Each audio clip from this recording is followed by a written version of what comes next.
There is a number that almost never appears in a national budget speech. It does not get printed on the tourism billboard at the airport. It is not engraved above the entrance to the terminal building. But it may be the single most consequential number in the economic life of a Caribbean nation. It is not the number that tells you how many ships entered the harbor last year. It is not the tonnage figure or the container count. It is the number that tells you, after every fee has been collected, after every contract has been honored, after every profit wire has been sent to a headquarters in Rotterdam or Miami or Singapore, how much of that harbor activity actually remained inside the country. That gap, the distance between what passed through and what stayed, is what this video is going to examine. Ports are not glamorous. Nobody writes poems about container terminals. Nobody hangs paintings of crane operators in the National Gallery. But if you genuinely want to understand why a Caribbean nation, with a deep, strategically located, globally connected harbor, can still be negotiating debt relief packages with international creditors while its hospitals run short of supplies, you have to start at the dock. You have to follow the container from the moment it arrives to the moment the revenue from its transit disappears into a structure most citizens never see and most governments never fully explain. Because that is where the answer lives, not in the speeches, not in the press releases, in the contract. The Caribbean occupies one of the most valuable maritime positions on the planet. Vessels moving between North America, South America, Europe, and Asia have passed through these waters for centuries. The expansion of the Panama Canal deepened that importance. Transshipment hubs in Kingston, Freeport in the Bahamas, Bridgetown, and other Caribbean ports now handle millions of containers annually. The geography alone, just the sheer locational advantage of sitting at the intersection of major global trade routes, represents an asset worth billions of dollars in annual economic activity. It is not theoretical value. Ships are there right now. Cranes are moving. Containers are stacking. The commerce is real and it is enormous. And yet when you examine the fiscal position of the governments that sit above these harbors, when you look at the debt ratios, the IMF program histories, the structural adjustment conditions that have been attached to loan after loan across decades, when you sit with those numbers honestly, you are forced to ask a question that does not get asked loudly enough. If this location is so valuable to global trade, why does so little of that value show up in the national accounts? Why are the nations that own this geography still borrowing to pay for basic infrastructure? Why is the harbor busy and the treasury strained? The honest answer is that locational value and ownership value are two entirely different things, and confusing them is one of the most expensive mistakes a small nation can make. A country can hold legal title to the land beneath a port. It can fly its flag above the terminal gate. It can claim sovereign jurisdiction over every square meter of the facility. But if the terminal operating agreement, the concession contract, the cargo handling lease, the logistics software license, the relationship with major international shipping lines, and the management of the pricing structure are all controlled by entities whose boards meet in cities far from the Caribbean, then what the national government actually controls is the ground and the right to send a tax invoice. And even the tax invoice, in a remarkable number of historical cases, has been negotiated down, deferred, or structured across multi-decade agreements in ways that reduce what actually arrives in the national treasury to a fraction of what the asset generates. This is not a conspiracy theory. It does not require a secret meeting or a shadowy plan. It is a system. And systems do not need to hide to be extractive. They only need to be complicated enough and normalized enough that most people stop asking the foundational questions. Let us be precise about how port concession agreements typically function, because the architecture of these deals is where the real story lives. When a Caribbean government decides to modernize or privatize its port operations, it faces a genuine constraint. The capital required to build deep-water berths, to install modern gantry cranes, to implement the logistics management systems that major shipping lines require, is substantial. Most Caribbean governments cannot raise that capital independently. The technical expertise required to operate a competitive transshipment hub is specialized. And the commercial relationships with the Maersks and the MSCs of the world, the shipping giants whose routing decisions determine whether a port thrives or stagnates, are not relationships a small government port authority can build quickly or easily. So the concession model enters the picture. A large international terminal operator, a company with global infrastructure, established shipping line relationships, and the capital to invest, wins a long-term contract to manage the terminal. The government receives a concession fee, usually structured as a fixed annual payment, plus a percentage of throughput revenue above an agreed baseline. On paper, this arrangement appears rational. The country receives investment it could not otherwise fund, gains access to global maritime networks, and gets a functioning modern facility. The operator receives a long-term return on its capital. Both sides benefit. That is the official story, and it is not entirely wrong.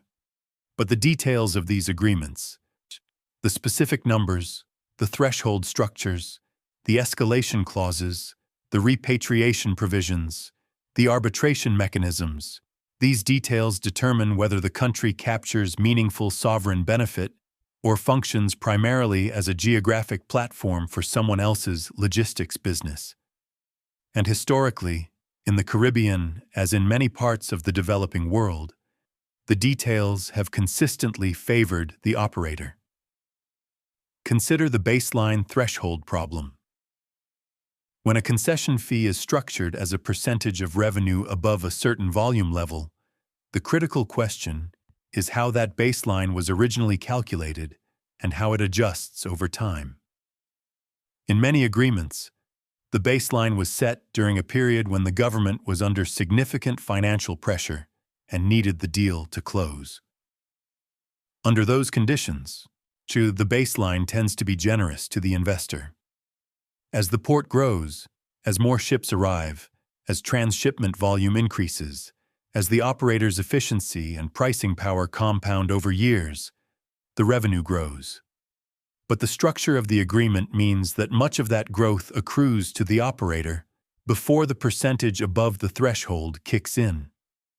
The country sees the harbor getting busier, it sees the cranes moving faster, and its share of the revenue remains almost flat. Now consider the transshipment distinction. This is one of the least discussed but most financially significant aspects of Caribbean port economics. Transshipment cargo is cargo that arrives at a port, gets transferred from one vessel to another, and leaves without ever entering the domestic economy. A container bound for Colombia or West Africa or the eastern United States might pass through a Caribbean hub purely as a switching operation. The fees generated by that transshipment are real and often substantial, but they flow primarily to the terminal operator. The national government receives its fixed concession payment. It may receive some employment benefit from the dock workers and logistics staff involved in the transfer. But the margin generated by being a global transshipment hub, the premium that comes from the Caribbean's locational advantage, flows outward along with the containers. Add sovereign debt into this structure, and the pressure compounds. Many of the port upgrades that made these hubs competitive in the first place were financed through international borrowing, loans from multilateral development banks, from private bond markets, from bilateral lenders with their own strategic interests. Those loans carry interest, they carry repayment schedules, and they carry an implicit leverage structure. Because a government that is servicing significant infrastructure debt against its port cannot afford for that port to lose volume. That dependency gives the operating company real power in contract renegotiations.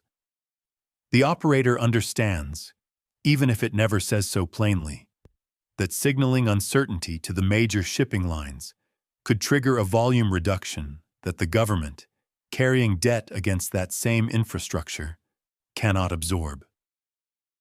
The trap is structural. You borrowed to build the thing. The thing is now operated by someone else, and the debt you carry means you cannot afford to challenge the terms. This is not a pattern unique to one island or one era. It is a recurring architecture across the developing world, from the Caribbean to West Africa to Southeast Asia. The specific contracts differ. The specific operators and lenders differ. But the direction of flow is consistent. Investment enters. Revenue concentrates in the hands of the operator and the creditors. The host country carries the debt and the risk.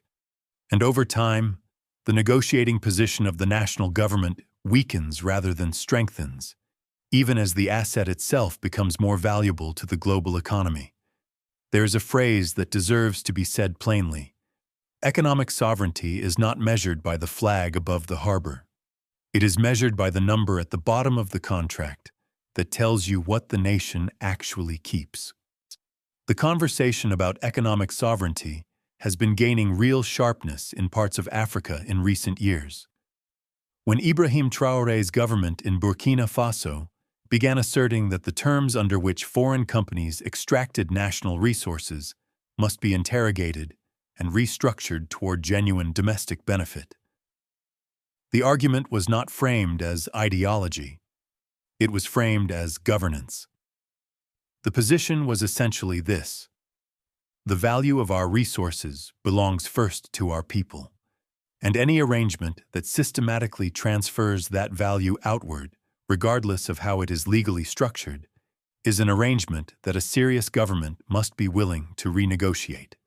Whatever one thinks of the specific political context in Burkina Faso, that analytical framing applies with equal force to a Caribbean government examining its port concession agreements. The asset is different. The colonial texture is different. The geopolitical pressures are different.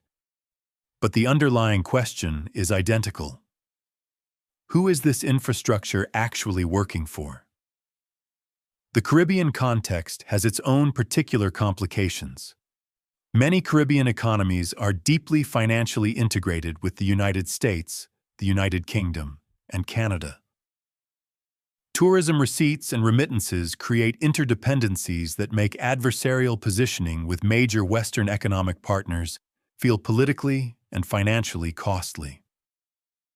The professional and policy class in several Caribbean nations was educated in institutions where the default intellectual framework treats foreign investment, on almost any terms, as inherently preferable to state-led development.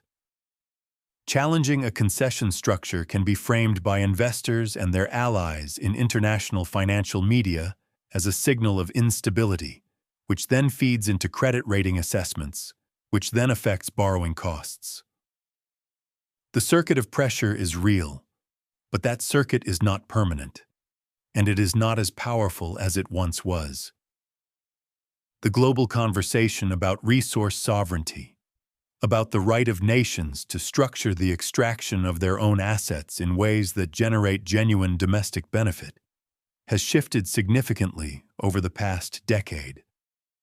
The intellectual and political consensus that once made challenging foreign investment terms seem reckless is under serious strain.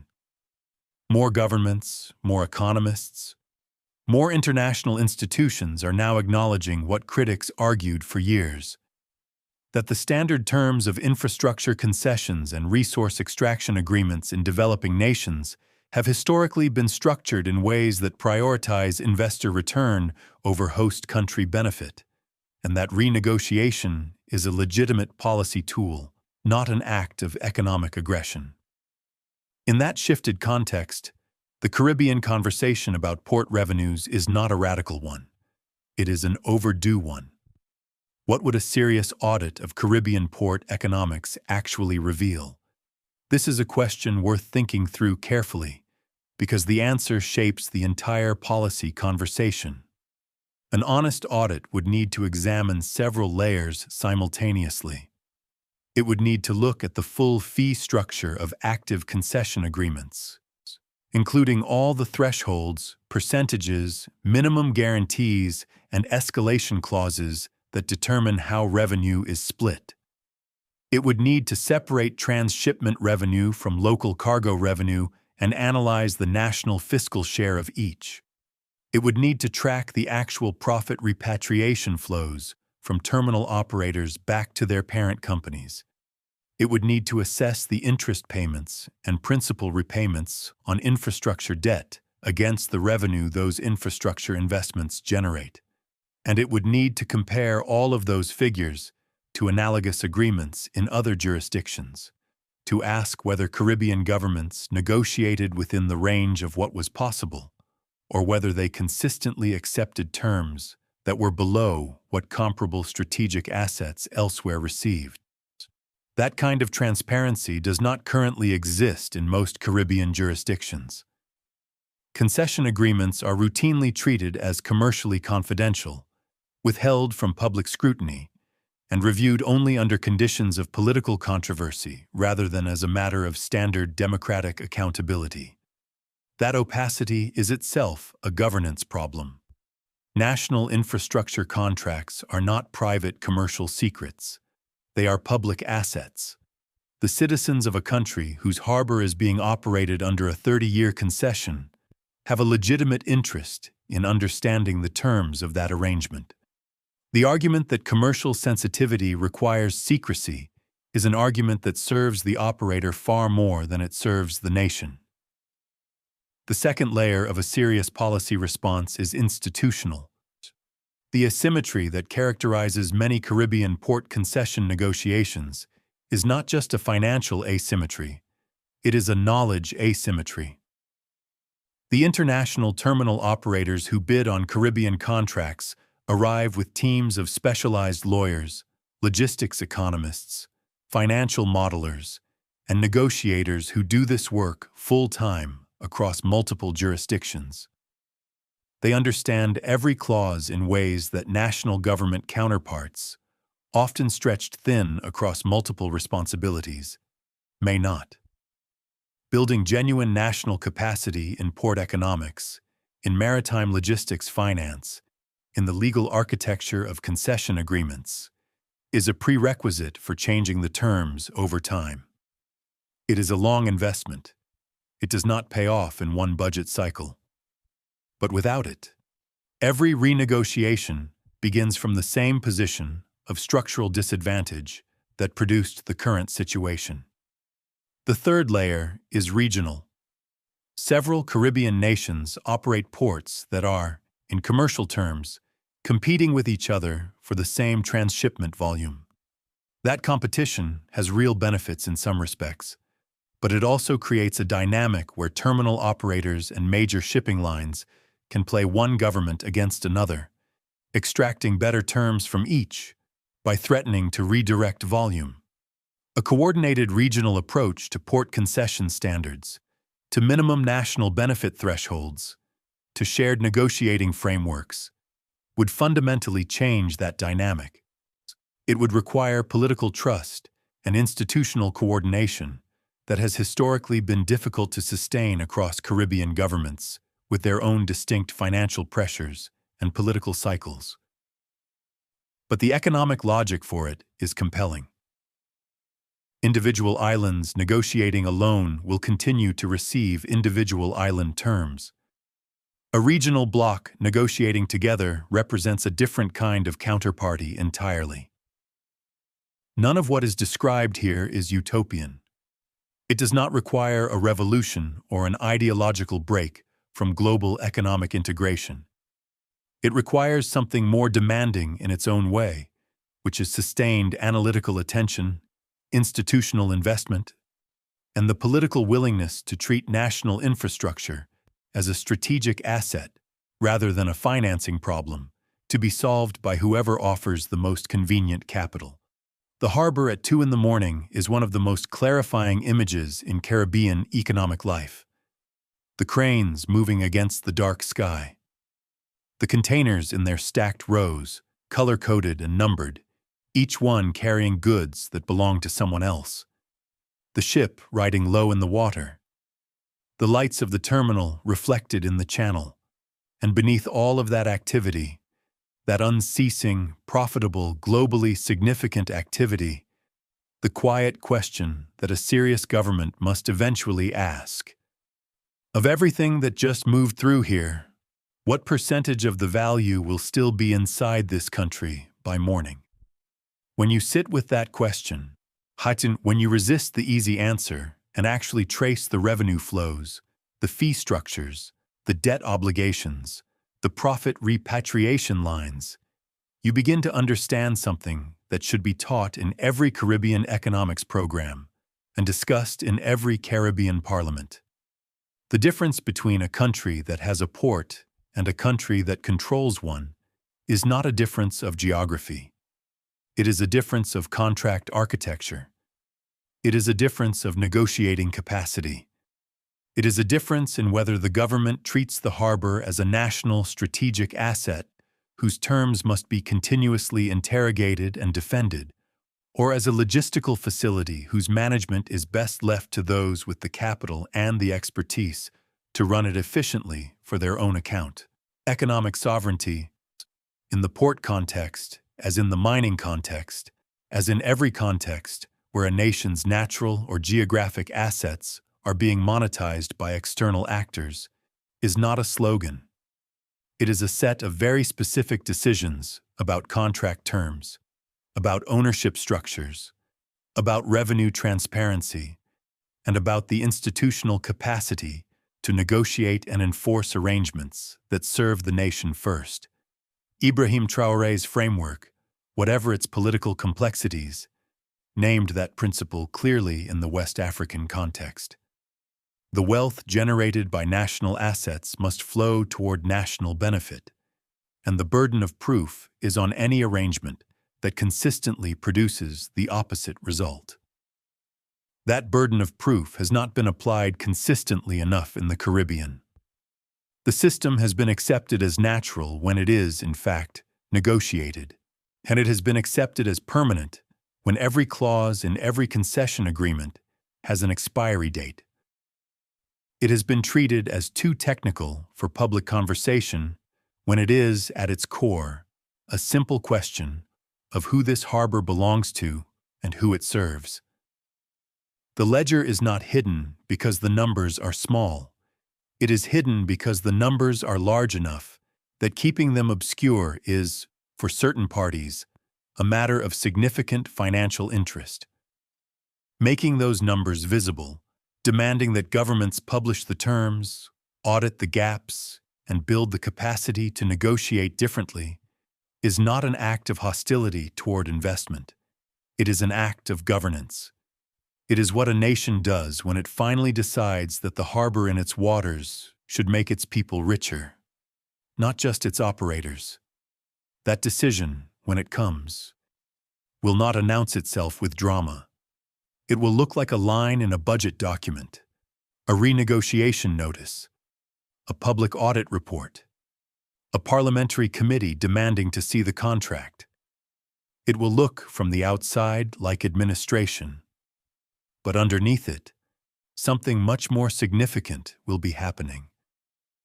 A country will be deciding, for perhaps the first time in a generation, that the number at the bottom of the port contract should reflect the actual sovereignty of the nation that owns the ground, and that the gap between what the harbor generates and what the people receive is not a fact of geography.